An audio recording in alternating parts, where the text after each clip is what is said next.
Muchísimas gracias, muy buena tarde a todas y todos. En principio quiero agradecer la invitación que me hizo la Sociedad Mexicana de Salud Pública a través del presidente, el doctor Alberto Díaz Quiñones. Pero la verdad también quisiera aprovechar que está acá ahora mismo la vicepresidenta, la doctora Maru Jiménez, un honor que hoy nos acompañe. Tal vez se enteraron, ayer le otorgaron el reconocimiento a Gerardo Varela por su trayectoria en salud pública. Muchas felicidades, Maru.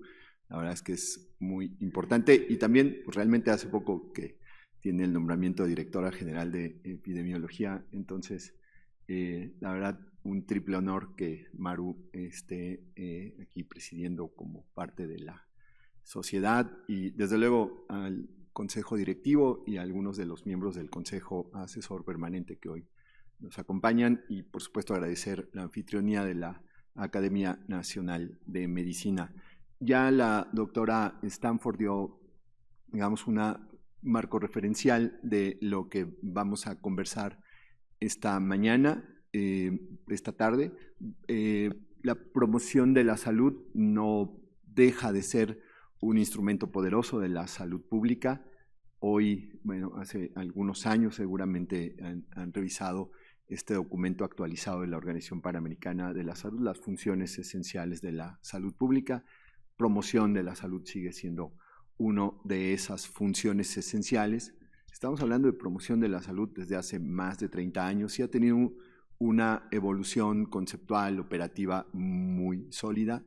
Desde promoción de la salud que se empezó a hablar de determinantes de la salud, por supuesto la importancia de la participación de las personas, la participación de las comunidades, este enfoque de salud en todas las políticas y desde luego un diálogo importante con el enfoque de una sola salud, promoción de la salud y sus, digamos, como elementos conceptuales, metodológicos, operativos, siempre presente en esto. Para esta ocasión, la doctora Stanford, coordinadora de la mesa, me pidió, digamos, hacer una pequeña reflexión sobre esto que forma parte de las herramientas nuevas, recientes, con las que hacemos promoción de la salud, y es la idea de cómo construimos narrativas públicas y hacemos también con ello una construcción de la percepción de riesgo.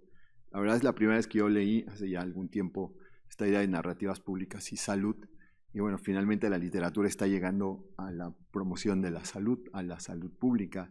Suena un poco a broma, pero no, en realidad es cómo vamos hilando una narrativa, una construcción social del discurso encaminada hacia ciertas cuestiones. Desde luego, estas herramientas de construcción social de un discurso no siempre coinciden con los intereses públicos que creemos válidos. Siempre es posible también entrar en debate de ello, aunque en esta ocasión pues no habrá tiempo para hablar si hay o no algunos, digamos, percepciones en las cuales podríamos tener críticas o algunas opiniones encontradas.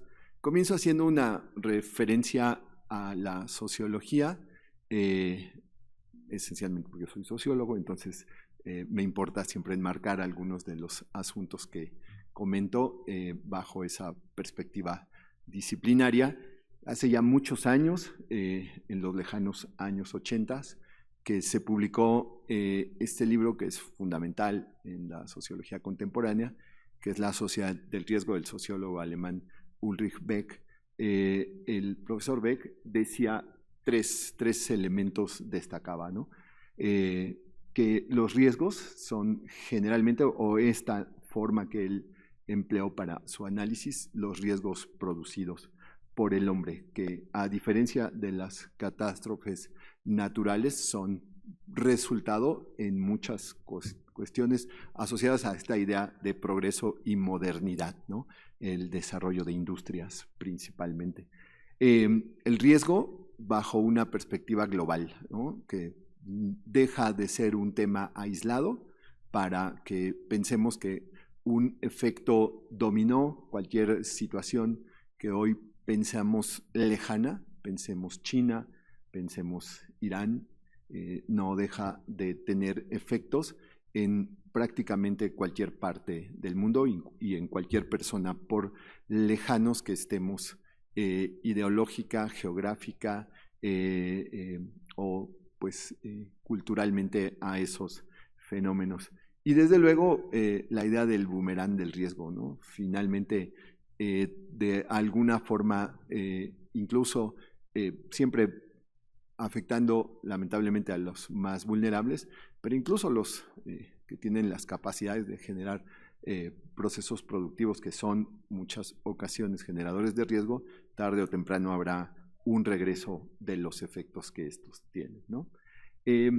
Entrando un poco en la idea de las narrativas públicas, ¿de qué hablamos cuando mencionamos esta idea? Y yo invito, aquí sé, varios estudiantes, personas que están, por lo menos ubico que andan por aquí, residentes de epidemiología, compañeros que algunos han rotado en la Dirección General de Políticas en Salud Pública, y las y los invito a que tomen esta consideración de las narrativas en salud pública. A mi parecer se conecta mucho con todo lo que hace la epidemiología, ¿no?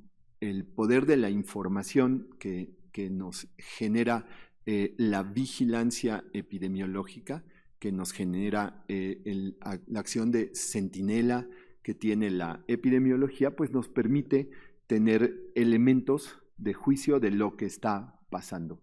Entonces, con las narrativas públicas, la relación que tenemos en términos de acción de la salud es porque podemos con ello entender y gestionar la percepción del riesgo, la percepción que los demás tienen, ¿no?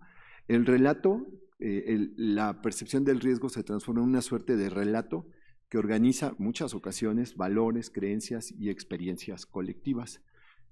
Esta charla va al final a tener algunos ejemplos en vacunas, porque pues no solo es un tema que nos interesa, que siempre está presente, sino porque desde luego es un fenómeno en el que, si bien con los elementos científicos y con la evidencia tratamos de sostener las bondades, los beneficios, los efectos favorables de la vacunación, sabemos que hay narrativas públicas que no necesariamente coinciden en ese sentido.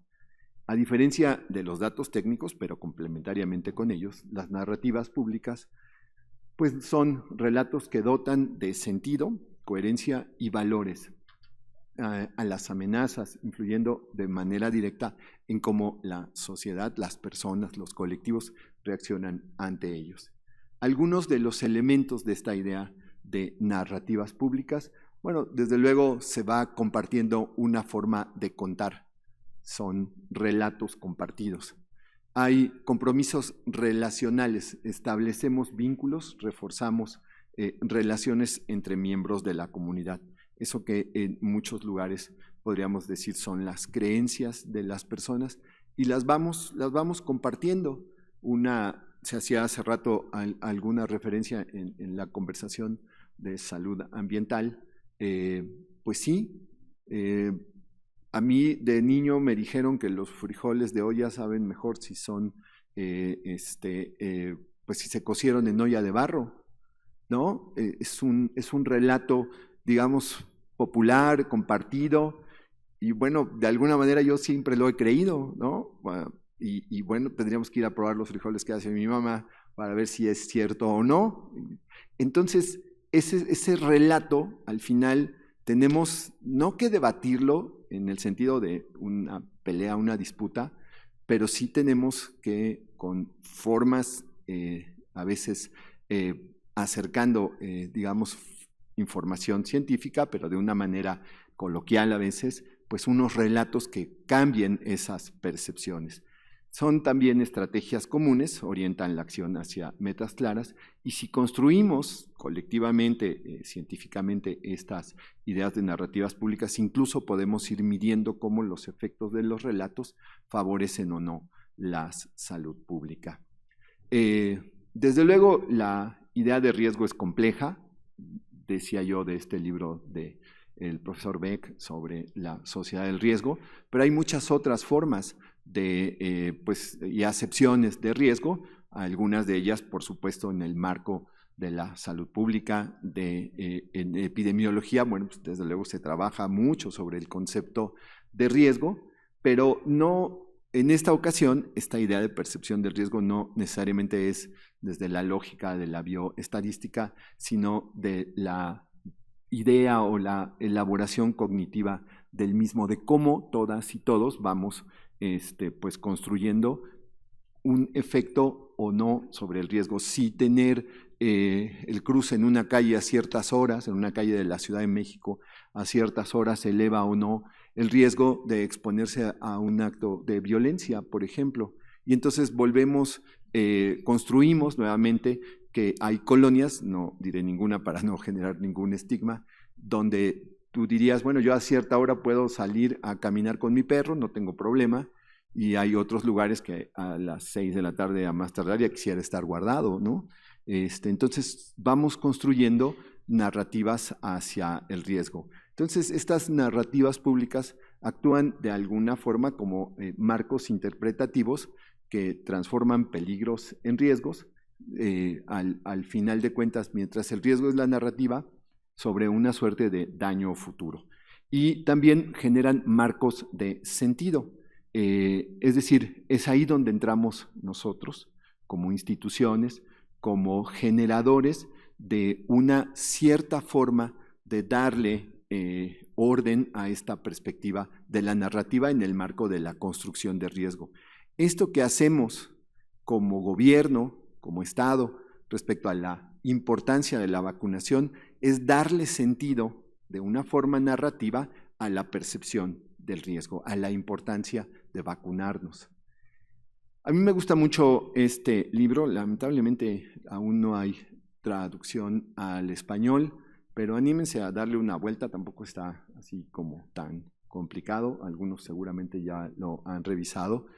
Es un libro que hace una antropóloga que trabaja desde hace muchos años en temas de salud y vacunación, particularmente, ¿no? Y ella comenta algunas cosas sobre el papel del rumor, ¿no? El chisme, pues, de esas cosas que a algunos les gustan, bueno, nos gusta, ¿no?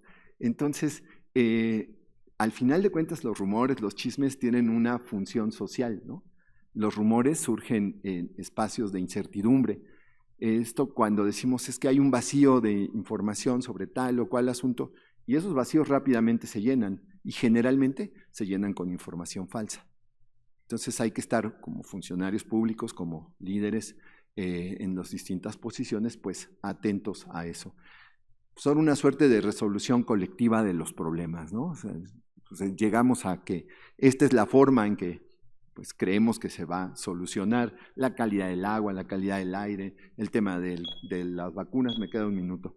Hay una suerte de resistencia emocional, muchos de los rumores reflejan eso, una desconfianza en las instituciones, y muchas veces es porque no comunicamos bien, y persisten porque pues a veces los mensajes de carácter científico pues carecen de una buena comunicación, y desde luego nos hace falta también incentivar una suerte de alfabetización en salud pública, ¿no?